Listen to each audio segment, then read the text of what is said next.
So today on the New How podcast, we have Tony, Charlton, and Joel Edwards. Tony and Joel, combination of developers, investors, entrepreneurs. What else do you guys do? What did I miss? I think you named it all. Yeah. Well, especially for me, construction. You know, I have a commercial door and window business that I also do. But real estate development and construction is mostly my wheelhouse. Keeping all the elements outside. Yep. That's the idea. And then Tony, what about you? What else? What do you do? What would you, if I just said, hey, Tony, what do you do every day? What would you say to people? I don't know. I wake up in the morning and whatever's on my plate. So I own a partners in a bunch of different businesses. One is a roofing company. Partners with Joel in a construction company. I am partners in a home care company. So I have my hands in, a lot of different things. And home care, do you do that in the Philadelphia region, or where is that based It's actually it's Lake Jackson, Texas. So Texas and Pittsburgh. So in Pennsylvania as well. So you guys truly are building businesses and real estate.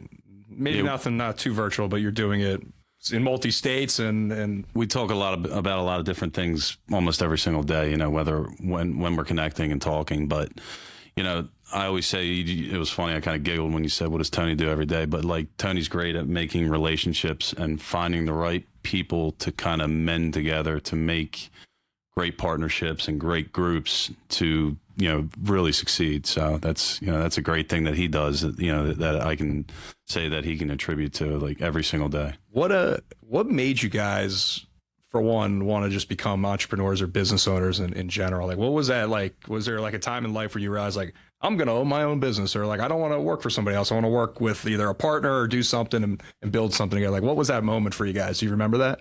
I think like for me, I worked in a corporate world for a long time. When I was a young kid, I worked at a big law firm in Philadelphia. And then I went to work for a little cable company called Comcast in Philadelphia as well. And a little company. Yeah. So just seeing like very successful people, and thought to myself, like, maybe I could do that one day. And just trying. And I think my start was in real estate. Bought a house, flipped my first house. And it started from there. So it was like a little investment that was a little project that turned into a big reward for me at the time, because I had a day job, and that was the first property I flipped. So, Joel, what about you? What was that first time where you got that like sense of like entrepreneurship? Yeah, it's funny. I just went into my kids' school probably right before they, the school year was ended.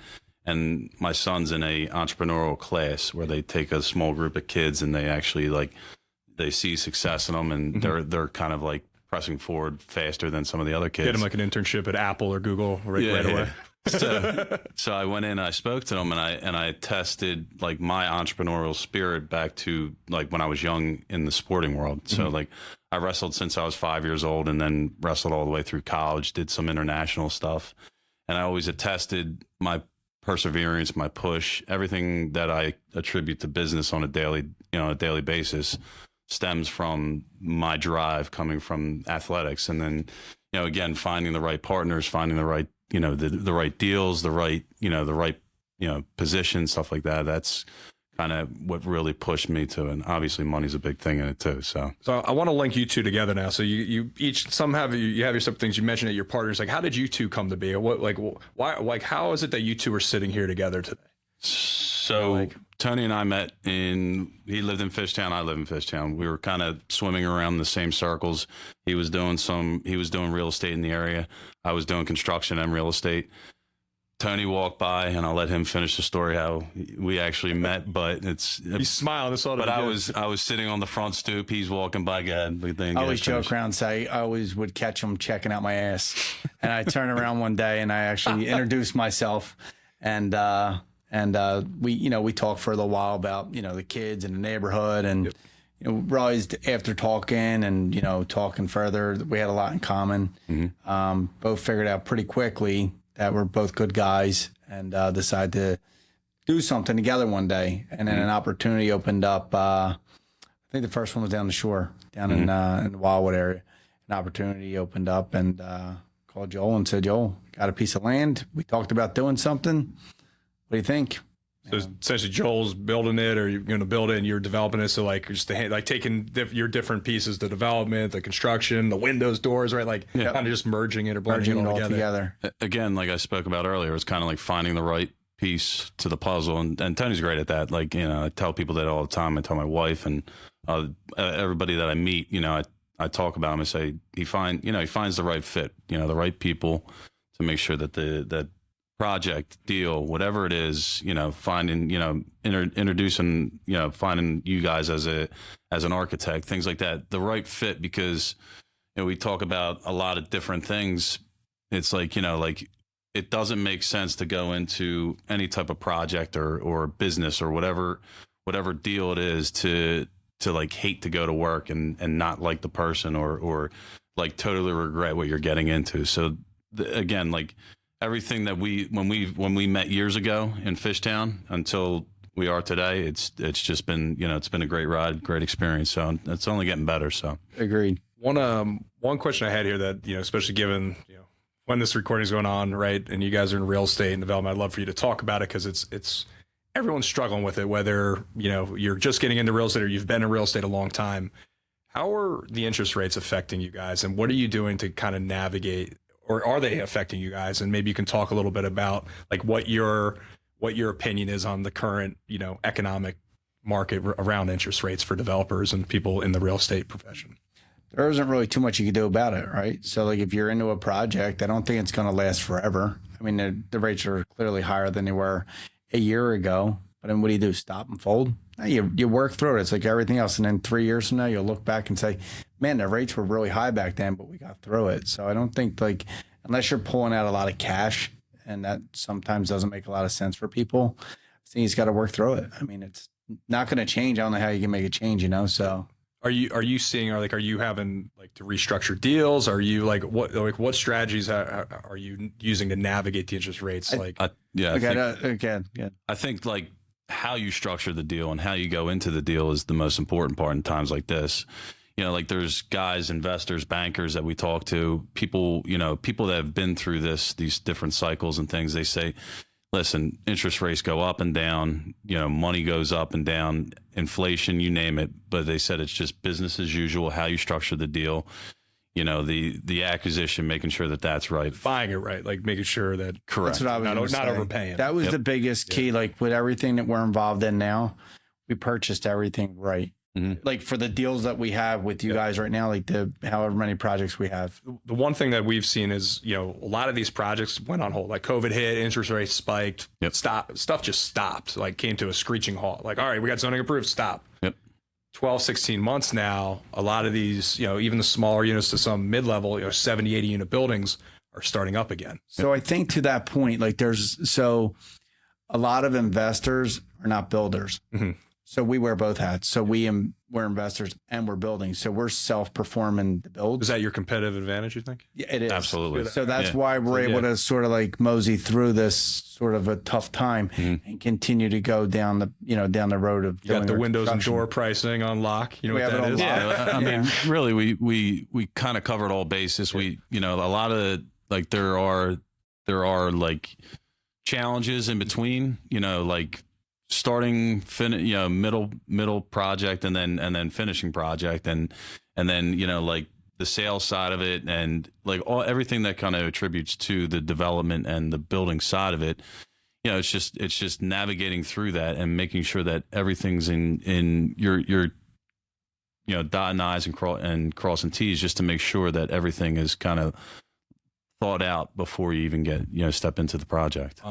One of the questions I always ask everyone on the show is, are you using any tech to do anything you're doing? Like when it comes to acquiring properties, obviously some people are like, oh, my cell phone's my technology. I can run my business on my cell phone, but like, is there anything specific or nuances that you could, reveal some behind the curtains to the listeners? Like any software, anything you're using to just stay competitive at all? Tony could probably say that I'm the least tech savvy person you could probably ever meet.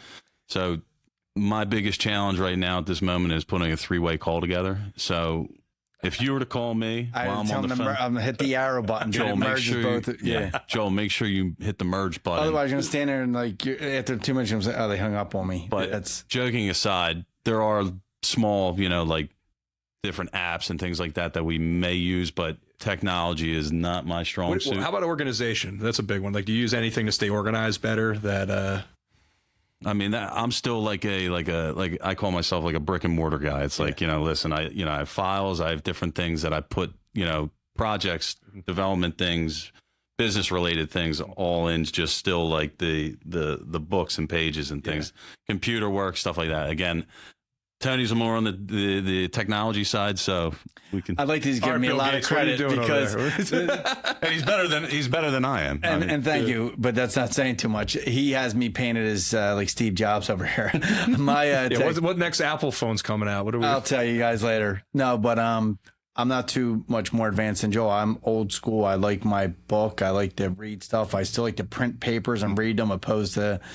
So for me, I like pen and paper and my books. So then how do you compete? Do you feel like you compete against these young kids that are coming up that are using iPads when they're 3 years old? Like you still feel like that old mentality, the brick and mortar feel can keep you competitive? I like to hire that person that works with us. Right. Yeah. So that's cool. Like I get it. Like I like to work with that guy on the team. Like, I don't know how to do all these fancy spreadsheets and stuff like that. I'm not going to pretend to. Mm-hmm. I'm decent with Excel at best, but like I can't. Equals sum. Right. But like the formulas, I'm still lost at the formulas. It's the team though. It's putting that team together that can give you that competitive advantage in these different areas. What do you? So the one thing I have to add to that is like Tony was saying, was like you should find the person that can replace you. Mm-hmm. To make your business better and to make it grow. It's just like if you're still that guy that's out there still just swinging the hammer or, crunching the keys or whatever, or moving the produce or whatever it is, it's, I always attributed it to, from a business perspective, is to find that person that can replace you. So finding that tech person that can teach me how to make a 3-way call, then I need to find that guy. So it's Tony.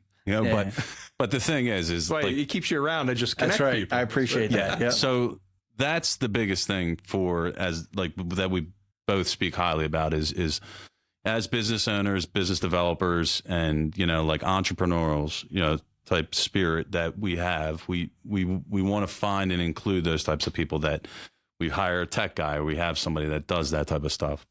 Personally, do we do that? No, but would we, do we find people to do that for us? Sure. Right. What during COVID, did you guys get affected at all? Like what did COVID do to you guys? Like in any way, good or bad? I think there's a couple things, like obviously the scary part of it is the biggest thing, like that everybody feels, it's just like anxiety, what's happening, this, that, and the other. Like at some point there was that, from a business perspective, and like holy smokes, like I rely on being able to have people at certain places. We're not allowed to travel. We're not allowed to be here. They're going to be regulating masks, all that. But it was scary, but it was also sort of a breath of fresh air, because you're kind of like, shoot, we went down the shore and we spent a few months down there, with my family, my kids, everything. And there was nobody down there, where you're able to kind of just step away and like relax and take it in. Sure, there was absolute chaos going on, but there was like marches, and all these different things going down Girard, in Fishtown. Tony was probably down the shore, and it's just like, hey, we gotta get the hell out of here. So it was sort of like a breath of fresh air, but it was also scary times, because you gotta make sure you had enough money in the bank to keep kind of things working through. But we had a time here where it was, we're all working on architectural drawings, right? The whole team, 20 of us upstairs. We get an email. It's like, you got to go home. Yeah. We're like, what the hell? What do you mean we got to go? We got our parents calling us to go home to see. So we go home, then they let us come back. Then they call us home again. Like over the course of months, like it was rough on our staff, just mentally, people having to go home, work in a room, not much bigger than this table here, right? Trying to get their work done. They were just not, people weren't doing well. Right. Like during COVID, a lot of companies actually prospered. So like my roofing company, because now you got this money from the state to stay at home and work. So you couldn't travel for the most part. People didn't really know what the government was doing about restrictions. Spending money like hand So over then fist. they were so. getting their roofs fixed. Oh, my roof! I think my roof's leaking. Right, Now that I'm here all day long. Exactly. So They now see you're- the stain and they're like, well, Oh better man, get I'm the sick roof of fixed. looking at that stain all day long. so like the roofing and like, you know, painting, like now you're home. So a lot of home improvement projects got done, and a lot of companies were able to take advantage of that and grow to where they are today. Yeah, the construction side. I mean, it was extremely busy when people were, you know, when they were open to letting you into the home. It was just like, hey, we're not going on these expensive vacations, so we have an extra 20 grand to put out. We have a, you know, this one's doing this in their backyard, and they're doing an oasis. Like, I remember my one buddy, he put 250 grand to his backyard, a pool, like rocks, lagoons. Those are this some and that. big koi fish he must have had. You know, Yeah, right. Yeah. so, but he's loving it now. But Yeah. like those are the things that did happen. I don't think it didn't really halt much of like our industry from the construction and development side. But you know, like there obviously other industries got, you know, It also clobbered made a by it. lot of really good drinkers too, right? Because like I think that's all you could do during COVID was like drink and I was an and then amazing drinking drinker. Zoom parties and all that stuff. So Everyone put on 15, 20 pounds. Exactly. Still trying to, like, I mean, I'm trying to work it off still. Yeah, aren't we all right? So another thing, so as you guys have built these businesses, right, projects, development, have you felt in business that you've reached points where you had to, you know, push through a ceiling?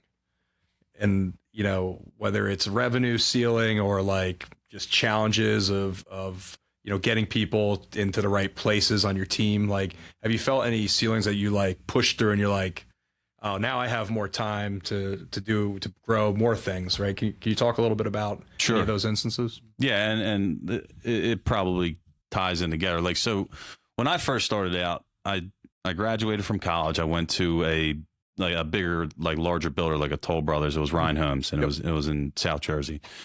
Every single day it was like 10, 12, 14, 16 hours. You know, how many homes could I crunch and get in for this quarter?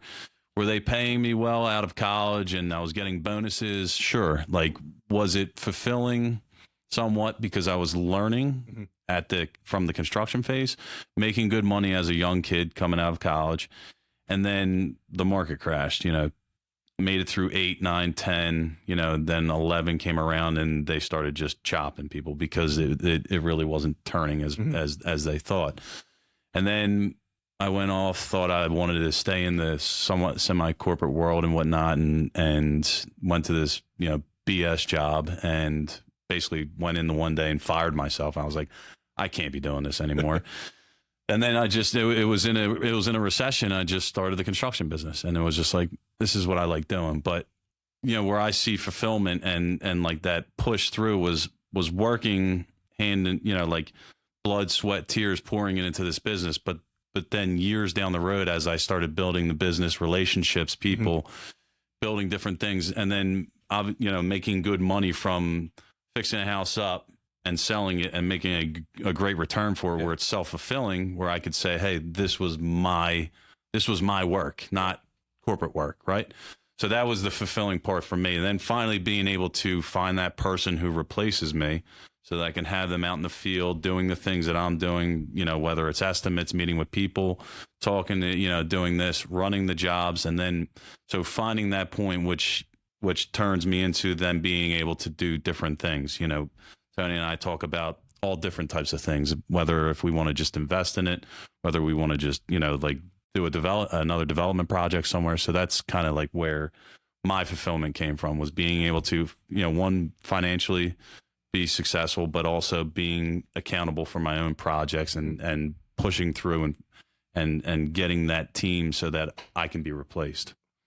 And I think like for me, like pushing through is at the point probably right now. Like I feel like right now is like a realignment, because COVID's hopefully over now, and it's sort of like people are coming back to work, and now it's like COVID's still like, businesses are still dealing with effects from COVID. People don't think so, but they are.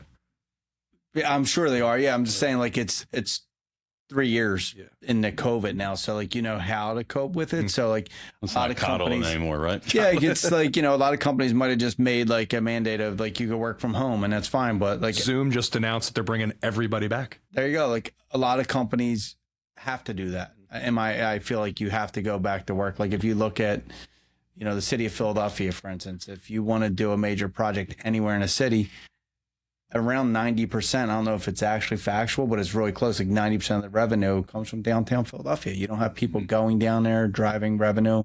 You can't do too much. So eventually you got to have people back there or figure out a way to do it. But I feel like for me, like in business right now, it's sort of like we just were running really quick through COVID, and there was always like a lot of excuses when this guy didn't show up and that guy didn't show up.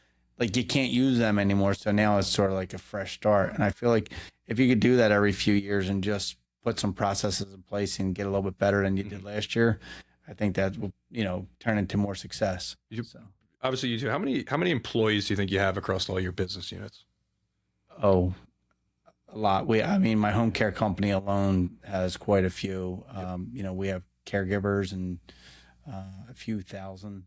So between the two of you, you're thousands of employees. Thousands. Yeah, over 4,000. How have you dealt then with the morale with your staff through COVID and through all of these different, like, and obviously I know I deal with it, but I don't have thousands. I have tens of in my one business and 60 in one of my seasonal businesses. But how do you deal with the morale of like the COVID? And I think a lot of it again is just like learning how to deal with people, coaching people up, like telling them, like outlining scenarios, doing those types of things, like almost being like a coach to different types of people, because everybody's mindset, everybody's characters are different. So it's like, how do you relate to that person? I'm very big on sports and everything. And, like my kids do it.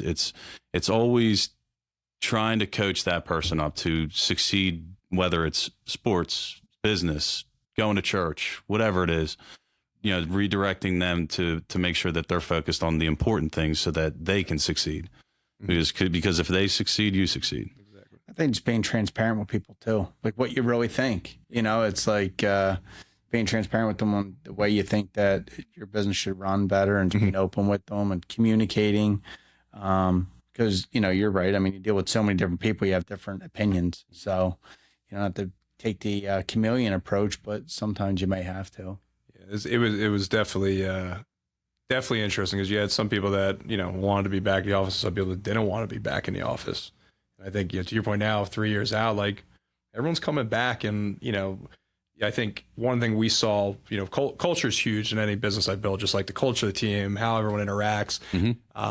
We were playing, actually, we're in we're in an architecture league, softball, and what was interesting, we were playing a team recently that all works remote at another firm. They're still remote, and there's no camaraderie. You could see that there was literally zero camaraderie between them, because they're all barely ever saw each other. It's all over Zoom, behind a screen or talking. Then there was our team that's in the office 5 days a week, working together. Literally. And you could literally see the difference. You're like how do you win with that level of culture and morale versus it was like these people go to war together. And it was like, you might not want to even go food shopping together with these, right. And that was like, it was eye opening. This was just recent. This was like 5 weeks ago. And I'm like, you guys all work together? Oh yeah, we work together. It wasn't even like they wanted to work together. It was just weird. But I think COVID and the workplace kind of culture, it got killed even internally. We were dealing with it. It took us like a year to kind of get it back. As good as ours was and is today, it took time to get that back. And I feel like some of these businesses now, where those cultures didn't really exist to begin with, and now they're even there or less, they're having trouble retaining and hiring new people in this market. Yeah. Well, that's we were talking about it just yesterday, is like we're in an interesting world where like everything is kind of different, like politics, religion, you name it. Like it's crazy, and then we even talked about like we couldn't even imagine, with everybody was stuck at home, if you were like single trying to date in this day and age, like it's weird. So like it's encouraging to see that people are starting to come out of their shells, really like kind of hopefully dive back in, because it's an interesting world that we have out there now, and like we're restarting society, right? It's kind of wild. Well, I think it was as planned, so I don't think we'll go into that. We cater to all genres of this podcast. So the other, one of the other questions I want to ask you guys, part of what I'm doing on this podcast is now for the season 2, I want to ask every person that's on the show how they made their first $100,000 in business. And like $100,000 is just a revenue, but it could be like, oh, this is when I got my first deal. Like, you know, Tony, you said you flipped your first house. Like, it might not have been $100,000, but like, was there an instance where you realized like, wow, like I'm in business. Like, wow, I did this myself this year without a W-2 salary. Like, is there an instance that you can remember? Yeah, actually, I was flipping a house. I was just starting to tell Joel's story upstairs. I would always say when I had this corporate job, I wanted to get involved in real estate. I would always say, and a friend of mine who's a realtor said to me, called me one day, he said, dude, if you really want to get involved in real estate, I got the deal. Sure. So grab your wife and meet me in Chinatown tomorrow. We'll grab a lunch and talk about it. So I called my wife and she's very supportive. We met him for lunch and it was a deal in Fishtown. It was like my first house for $70,000. I put 30 into it and I'm selling it for $250. Okay. So, walked with just about a clean $100,000 after holding. Plus, and then just parlayed that into the next deal that parlayed into probably even a better return, and then just kept on going from there. Yep. So, yeah, that was the first $100,000 in real estate. Nice. Yeah. Mine's very similar, but I do have two sides of the story where I made $100,000 and then I never heard him talk this much. I'm going to put a fucking microphone in front of him more so because this dude can go with a microphone in front of him. I love it. I might just walk around with one. But no, so don't ask him to plug it in though or any of that. No, you're right. Yeah, you're right. I used to have a buddy who used to just walk around with like a piece of meat or something like that and go to parties and like pretend like he was like interviewing people and things. Dude was genius. That's wrestling, right? Yeah. But anyway, so my first $100,000 was again real estate related. You know, same type of concept. It was bought the house for very cheap. It was $175, and then dumped money into it, and then on the back end turned it, you know, and obviously into $100,000 or more of on the out sale of it. But the one story that I attribute, you know, like that pushed me kind of towards, you know, being persevering through like hard times and making money and everything was when I first started out in business on the construction side. I did it was an insurance job. It came through an insurance adjuster that I met, you know, through acquaintances, and he said this is a very large job. I was still like very small time. Thought that I could take all this stuff all at once and just say, hey, you know, like all my eggs are in this basket. Mm-hmm.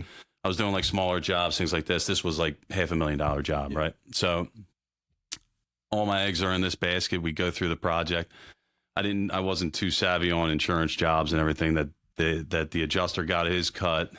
The city had to hold, they had to hold a portion of the amount of it.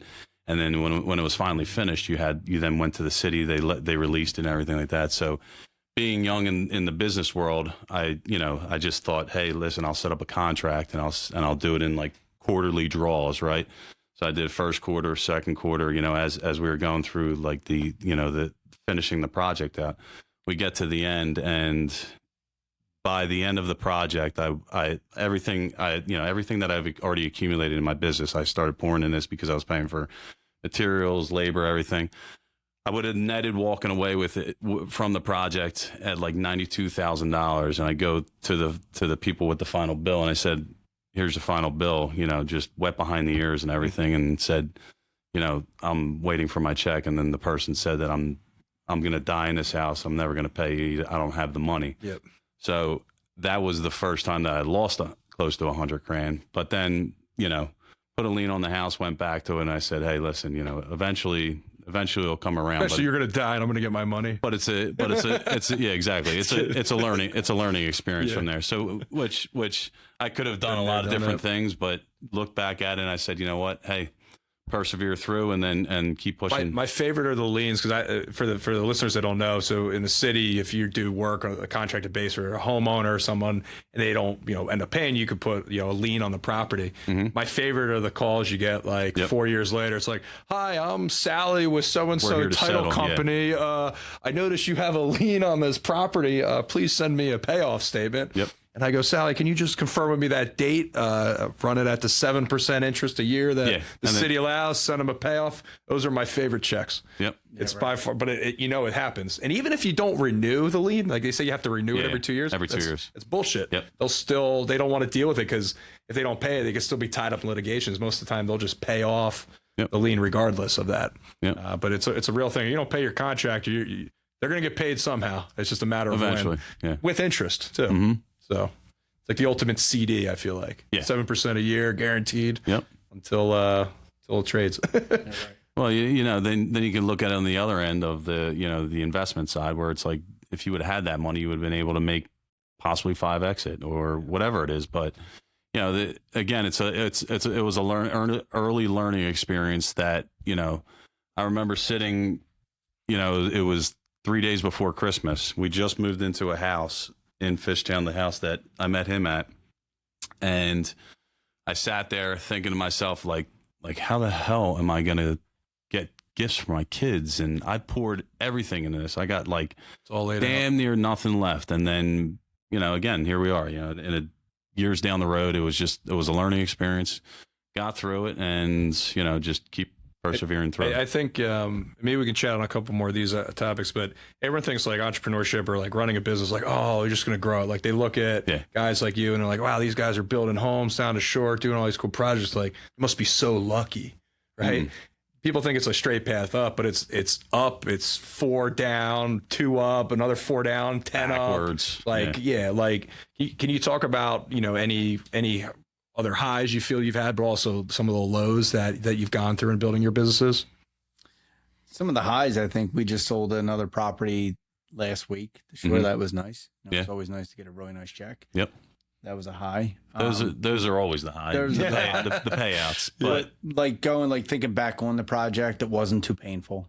So you think back on, okay, you can make money, and there's I don't ever want to say stress free, but maybe not as much stress as making money where there's a lot of stress, and that's not as rewarding. So I feel like that's a high. Having the ability to work with Joel is a high for me, because as we became business partners, we also became really close friends. And it's almost like thinking back of school or being a kid, where you talk to each other pretty much every day. Yo, what are you doing? With your family, and so that's a high. Just building relationships with really good people and working with them's a high.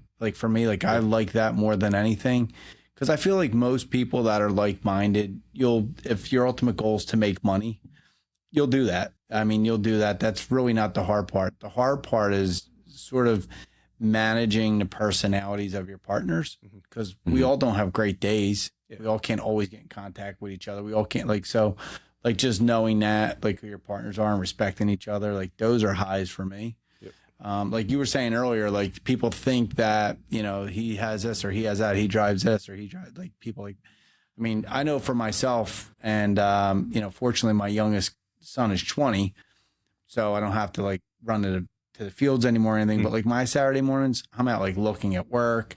I'm behind my computer, even though I said I'm not too tech savvy, behind my computer looking at spreadsheets, looking at forecasting on numbers on projects we're working on and stuff like that. So it's and I'm out there in the field. And he's out there in the field. But for me, I'm at a point in my life where that's more enjoyable for me, where he's at a point in his life, Joel's a little younger, that it's more enjoyable for him maybe to be on the baseball field right now. So those are the highs for me. Talk a little bit about your guys' routines.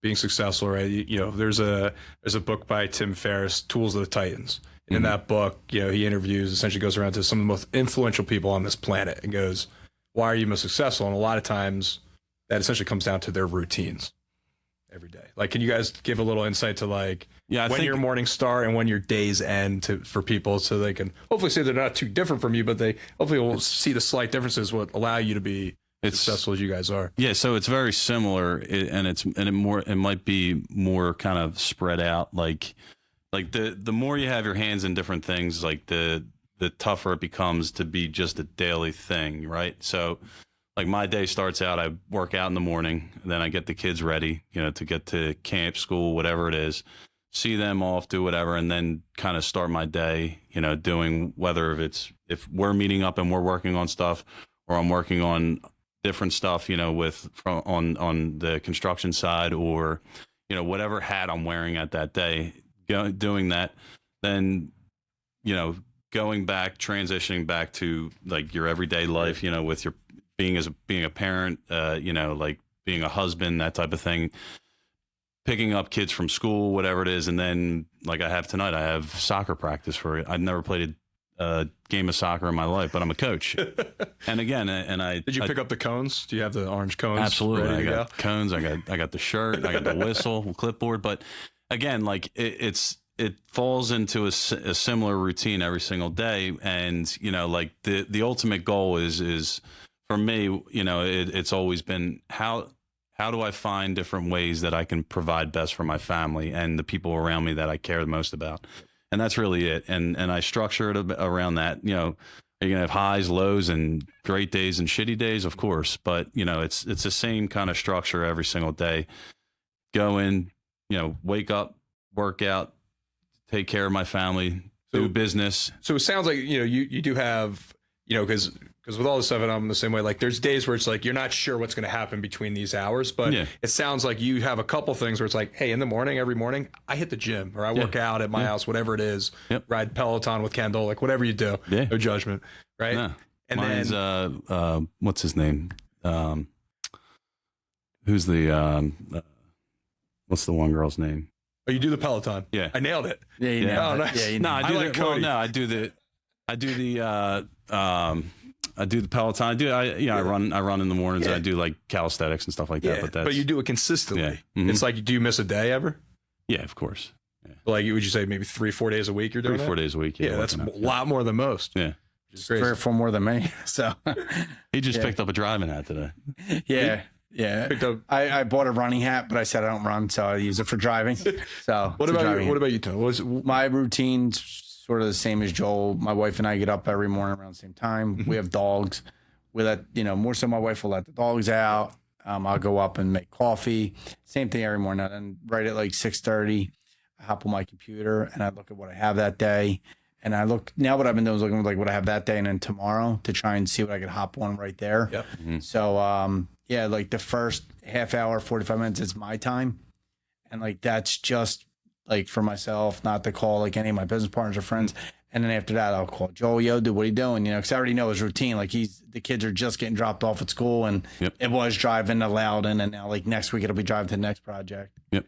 All right, so I'm a listener, right? And I just heard you guys say, look, I get up, I drink coffee too. I have a Peloton. Mm-hmm. Well, why can't I run my own multi-million-dollar business? What is it that you guys have that people need to like? There's a book. It's called The E-Myth by Michael Gerber. They say there's only 3 people on this planet in business. It's the employee, the manager, and the entrepreneur. Mm-hmm. Well, there's the word.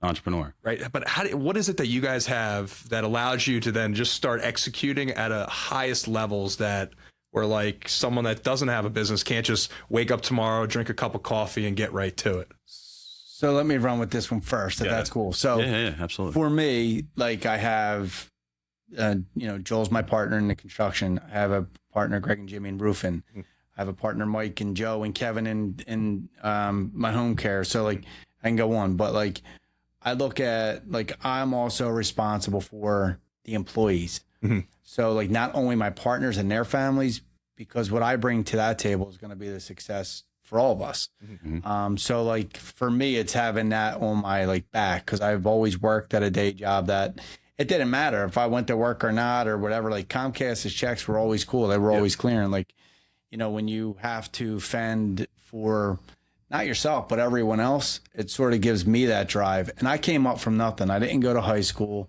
I didn't go to college. I worked my ass off. It's like, so you're saying it's like a level of responsibility, accountability. Kind of like we're insecurity. Like you mentioned, you have thousands of employees, right? And then you take every one of them and you look at their inner circle of 4 to 6 people. So every day you have 12 to 15,000 people that rely on you.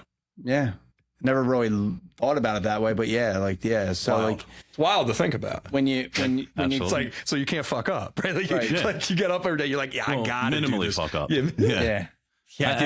And to like to speak further on that, it like Tony touched on it. It's like accountability, waking up every day knowing that you have to take care of the people around you, your family, business, everything, you know, and then putting yourself out there, being the leader, being the one who just knows that if at any moment, any time that you could take everything on your back and push through. And I relate a lot of that back to my you know, growing up in this in sports, and you know, I wrestled.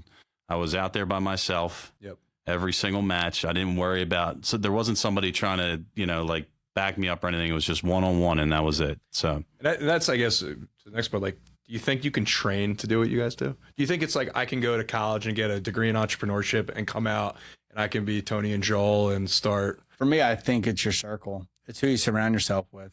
what you're saying, your net worth is what? Your network. Yeah. Your network. Net worth is your network. Yeah. Yeah, like that old saying. It's like it's somewhat true, but I feel like it's the circle that you surround yourself with. Like, I don't know if entrepreneurs are actually born or made. Like, no one really knows that, the chicken or the egg. Yeah. It's almost like you know, for me, I feel like when I'm around someone like yourself, another entrepreneur, you know, seeing what you created, it's like, you know, you inspire people, and like, you know, being part of your company makes me, like, maybe even subconsciously, but like it makes me work harder or smarter, you know? So, being around like-minded people. Yeah. So keep your circle closer. Like, is that, you know, so it's literally the people you put around you every day or helping It's your you. team. I'd say like, I'd rather have 4 quarters and 100 pennies. So like, I would rather surround myself as you get older with like 4 really good people than like 100, like, Who's that guy that Lemmings. you see him? It's like, if it's too bad, give me 2 badass motherfuckers, we'll take over a country, right? Like, it's pretty much it, right? That's like, all it is. Yeah, and in so many, you know, small analogies, you can say the same thing. It's like, you, like Tony said, surround yourself with the right people, and having that drive to push yourself to be the best, or at what you want to be the best at, and the results will come. So we're getting close to wrapping up. We got soccer practice here soon. Coach, first day of coaching.